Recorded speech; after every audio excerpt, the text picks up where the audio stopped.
I always liked Island's name. I don't think I ever told her that. I do know that I also thought she was beautiful ever since I saw her. Super smart. Never really found reasons to chat with her as kids.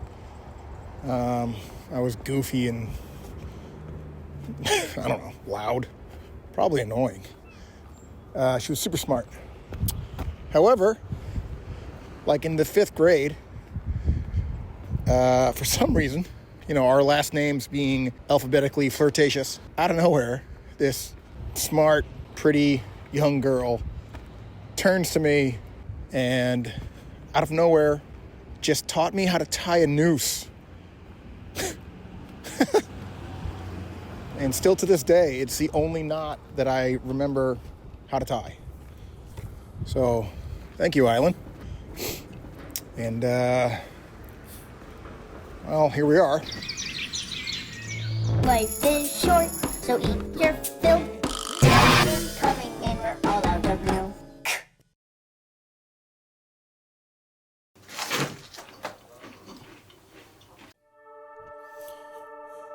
Doobie doobie doop doop doop doo doo. The fuck.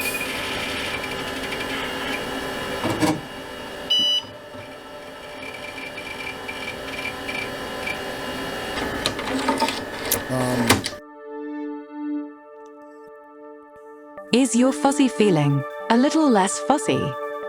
Are you sad? Did you just waste a year of your life on a shitty relationship?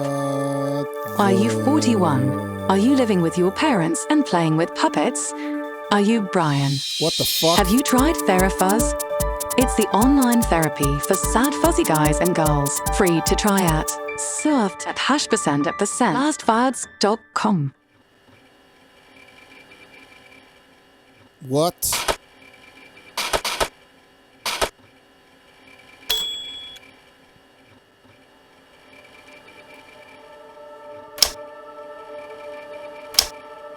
All right. Well,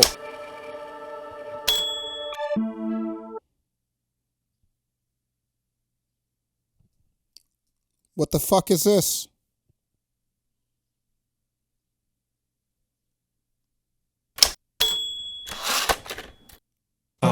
Yeah.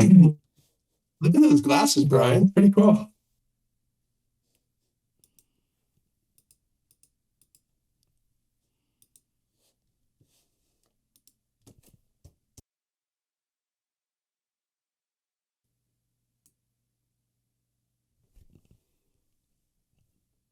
Do I just tell you? Do I just tell you what I am thinking? I'm not really suicidal. I think I'm just dramatic.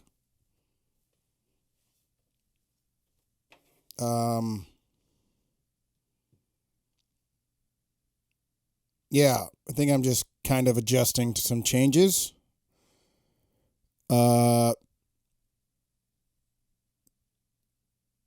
You got any advice on that one? I look at emotionally reactive behavior and I scratch my head. It almost never leads to an outcome that's desirable. And when children do it, I'm like, well, yeah, you're a child and like you're not emotionally developed. And even kids in their 20s and stuff like that. There comes like a kind of certain point, in age where I'm still seeing grown adults be emotionally reactive. And what's staggering to me is after countless everything causing emotional volatility, usually with some sort of outward reaction that often, you'll text or call people that you think will sympathize with you in the way of which you would prefer to be sympathized with, right? To reinforce the feelings that you're feeling, you want to hear them back because you require or you were requesting other people to mirror back these emotions that you're feeling because you feel insecure about the fact that you're feeling that way. So you think that if somebody else mirrors it back to you, then it's somehow like groupthink style, more justified, and then you'll feel more secure in the feeling that you're having. I can't help but just be like, has this led you to the desire? Are you happy? Like are you getting the things you want out of life? And would you attribute where the positive things in your life to this type of behavior? I would suspect that it's relatively unlikely that these types of behaviors have been the foundational aspects of the things that people are most proud about in their lives. Yet they just can't help but do it.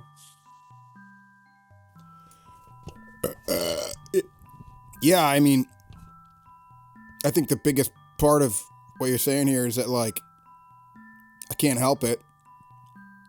You know, I would like to be extraordinarily pragmatic and emotionless in making choices, but it just wasn't made that way, I guess. Definitely not a choice. I would love to say, okay, this thing that I just went through didn't work out.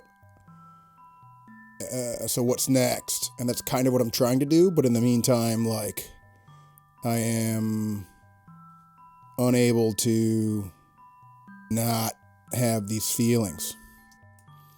And I think one of the bigger things about it is just whether it be my whole attempt at living abroad, which is directly tied to being self-employed, to organizing the art show that I ran last year, or, you know, trying to start a music project, or you name it, whatever it is. It just feels like you put all this energy and passion and dedication into something, and like, not only does no one understand, no one really projects that they care. Always depressing. That makes sense. Yeah. We didn't have that many this time, but I've had a lot of them in my touring life. Depressing shows where, like, the show itself was, like, pretty good. You know, we're like, oh, that's, you know, like, we're in the Netherlands, and, like, wow, like, people here fucking kind of give a shit about us, and that's cool. Maybe there was 150 people, and, like, for a band that like us, it's like, oh, cool. I mean, yeah, we'll take it. That's great. And then you load out, and then as you're loading out into the van, you know, in the cold, you're like, why are there 700 people lined up at this thing? And it's because the venue after the rock show just turns into a club night. And then you're like, wow, just like playing MP3s over the sound system is so much more a draw than my performance art. Yeah. Yeah, I think one noticeable difference between our examples is that, you know, 150 people is still in some comparison a success. It's just not as successful as insert, you know, popular pop culture reference. In the meantime, like, I don't know. I mean, I've definitely gone through waves where I just feel like a failure because I didn't make this thing that I was trying to do happen.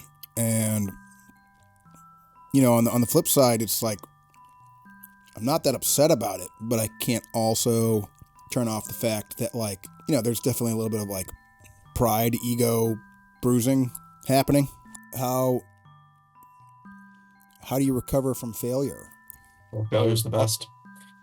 We can't learn without failure. So you need failure desperately. And if you don't think that you fail, or you don't think that you're failing, then you're not learning and that you're not growing. So I guess the cliff notes on failure recovery is capital T truth, analyze why you failed, be honest at all costs, and then make changes based on what you find. Yeah, you know, I think one of the hardest parts about that is when I look back at the last year, which could have been a make or break year for me, and I think about where I invested all of my energy. I honestly think that, like, most of it was put into this dramatic, shitty relationship that I was in. And I can't help but wonder, like, if I had not engaged that person, or believed that person, like, where my life would be if I had instead focused on work and other more concrete things than, you know, the soft paperback novel. a liar with 3 boyfriends. Yes and no, Brian. But I think that like what you're responding to is an oxytocin response that like humans get during physical contact. It's a biological thing that's very, very, very real. Yeah. And it's because you, like most people. Hey, wait, hold on. All... Shut up. I just got naked photos from my toxic girlfriend. Naked photos from my toxic girlfriend. Hold on, boys, my baby's calling. Hey there, babe. Who are you with? Who's that laughing? Who's that bitch? Anyways, babe, what are you up to? I wasn't invited, you know what? You. Well, at least I still got my naked photos from my toxic girlfriend. Naked photos from my toxic girlfriend. And they can all be like. Anyways, yeah, it was pretty interesting to come to terms with the fact that, like, I didn't actually like living where I was living. I had just built up kind of a life that I liked, and trying to explain to people that, like, oh, like, you know, this is kind of what I'm mourning, the fact that, like, I know that I won't see a lot of these people again unless I specifically make a direct effort to, and that's not always easy because, you know, money and distance.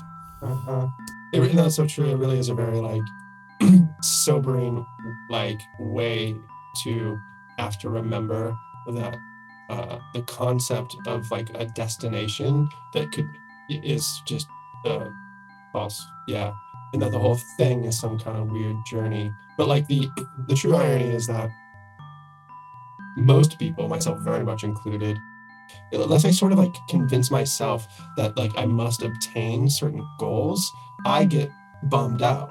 Like, and I need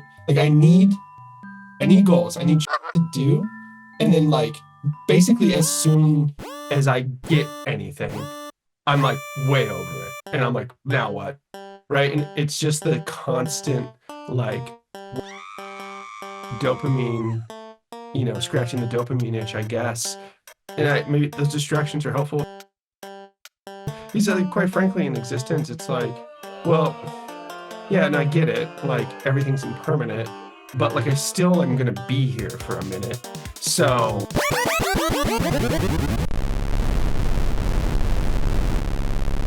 let's do stuff. Like, stuff? Yeah, man. I think I just need a friend. You need a frank. Really annoying, needy comrade. I mean, free, really awesome, nice companion.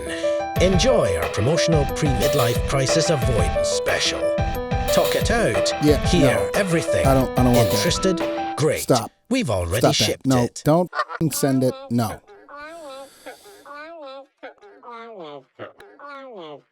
Dude, what the is this? Shut the I get bummed out. I get bummed out.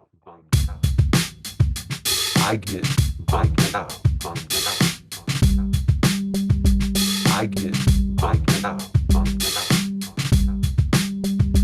I get bummed out.